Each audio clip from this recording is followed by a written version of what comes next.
Profil Starbucks. Starbucks adalah salah satu perusahaan franchise yang bergerak dalam bidang biji kopi dan minuman kopi. Perusahaan ini nih udah beroperasi selama 45 tahun sejak 1971. Menurut annual report tahun 2016, jumlah kedai atau toko Starbucks mencapai 300 dan tersebar di Indonesia. Lalu Starbucks pasti mempunyai visi dan misi. Pertama, visinya itu untuk membuat Starbucks sebagai merek yang paling diakui dan dihormati di dunia, dan menjadi perusahaan nasional dengan nilai-nilai dan prinsip bahwa karyawan bisa dibanggakan. Dengan misi menetapkan bahwa Starbucks tetap menjadi penyedia kopi yang terbaik di dunia dan tetap menjaga prinsip yang konsisten di saat tumbuh. Kemudian standar pelaku bisnis dalam Starbucks yang pertama itu adalah Starbucks memberdayakan semua mitra untuk membuat keputusan yang berdampak pada reputasi mereka. Yang kedua, standar perilaku bisnis mendukung kebijakan etika bisnis global dan memberikan gambaran tentang beberapa standar hukum dan etika masing-masing perusahaan yang diharapkan bisa diikuti setiap hari. Dan ada Corporate Social Responsibility atau CSR yang dilakukan oleh Starbucks. Antara lain yaitu Starbucks Coffee Company memiliki inisiatif yang strategis untuk memastikan bahwa bisnis yang dibangunnya tersebut berada pada jalur yang positif dan bermanfaat bagi masyarakat dan lingkungan. Dan juga kumpulan inisiatif tersebut diberi nama Starbucks Share Planet dengan slogan You and Starbucks, it's bigger than coffee. Analisis SWOT. Strength, yaitu selalu memperlakukan karyawan sebagai mitra, bukan hanya sebagai karyawan. Pelayanan kopi yang cepat saji, memiliki banyak variasi rasa, menetapkan standar yang tertinggi dalam hal segi servis. Outlet diposisikan di lokasi tinggi seperti mall, dalam area bisnis, bangunan-bangunan kantor, dan lain-lain. Starbucks juga memiliki etos tentang air sehat dan tidak menggunakan bahan kimia untuk campuran kopi. Wifi layanan internet di seluruh Starbucks retail.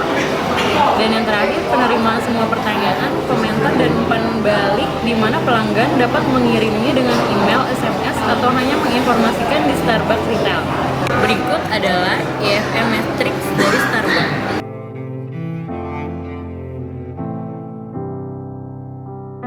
Dan berikutnya ada weakness, yaitu kelemahan dari Starbucks. Yang pertama, harga kopi Starbucks yang cenderung mahal. Marketing yang kurang dalam mengiklankan produk itu juga masih kurang. Produk Starbucks di supermarket masih belum ada, andai pun ada hanya beberapa dan terbatas. Berikut adalah EFM Matrix dari Starbucks. Kesimpulan EFM Matrix. Globalisasi membuat lebih mudah untuk memasuki pasar internasional yang merupakan peluang yang bagus untuk Starbucks. Dilihat dari total Wake Score sebesar 5,78, Starbucks secara umum efektif dalam menanggapi CFS yang ada pada saat ini. Sekarang kita masuk ke opportunity atau peluang. Peluang dari Perbanas yang pertama adalah para karyawan potensial adalah orang-orang yang berpendidikan dan yang membuatnya lebih mudah untuk melatih mereka. Yang kedua, yaitu Starbucks lebih mudah menembus pasar karena apa yang dijualnya adalah pemenuhan harga diri atau kepuasan pribadi yang merupakan alasan masyarakat membeli Starbucks. Berikut adalah EFM Matrix dari opportunity. Kita masuk ke ancaman dari Starbucks. Ancaman yang pertama yaitu banyak produsen yang memberikan harga murah untuk memberi kesan terhadap para pelanggannya. Yang kedua yaitu pendapatan rendah di Indonesia sehingga membuat sulit Starbucks untuk menembus pasar yang lebih.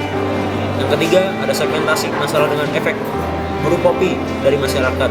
Yang misalnya minum kopi nanti sakit jantung, minum kopi nanti penyakitan, minum kopi kanker atau kering. Berikut adalah trip EFM Matrix-nya.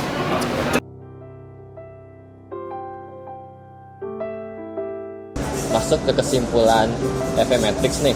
Dari yang sudah kita bahas, total skor Starbucks adalah 5,8. Maka umumnya efektif dalam mengatasi CFS yang ada pada saat ini. Space Matrix. Ya, sekarang kita masuk ke stress metric terdiri dari 4 bagian nih. Yang pertama ada financial metrics. Berikut tampilan gambarnya.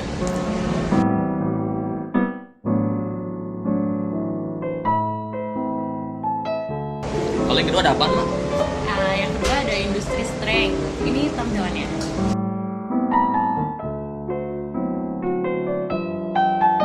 Lalu masuk yang ketiga nih, ada environmental stability.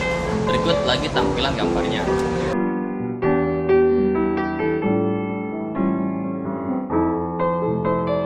Yang keempat ada competitive advantage.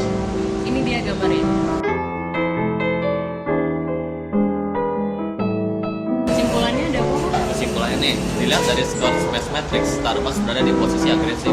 Dalam posisi agresif, yang diperlukan adalah perencanaan strategi. BCG Matrix. Sekarang kita masuk ke BCG Matrix. BCG Matrix ada 4 kelompok. Yang pertama itu ada dogs, Anjing, yang kedua ada question, pertanyaan, yang ketiga ada star, bintang, yang keempat ada cash flow. sapi perah. Dilihat dari yang sudah kita bahas tadi, Starbucks ada di posisi star atau bintang. Di divisi star, Starbucks punya peluang dalam perkembangan bisnis dan profitabilitas. Dan juga market share dari Starbucks lebih dominan dibandingkan dengan advertising dari Starbucks tersebut juga belum terlalu dominan. Strategi implementation.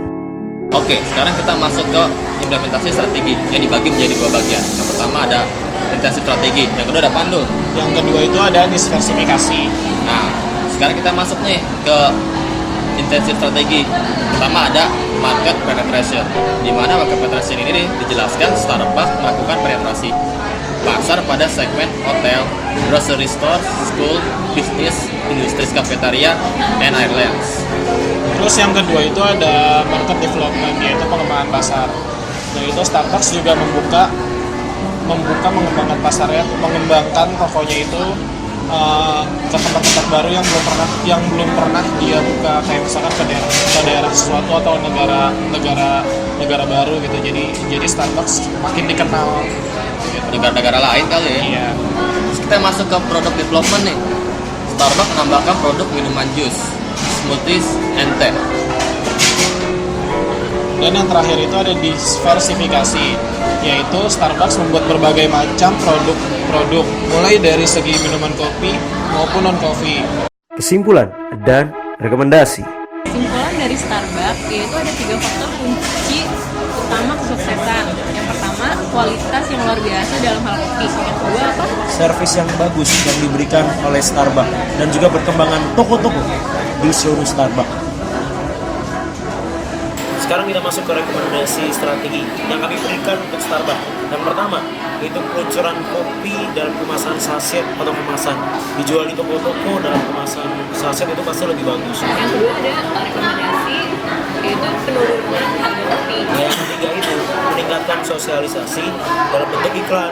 Ya udah kita tadi bilang, misalnya masang iklan di TV ataupun di mana-mana. Dan ada yang terakhir lucu, yang kurang dari Starbucks, gorengan.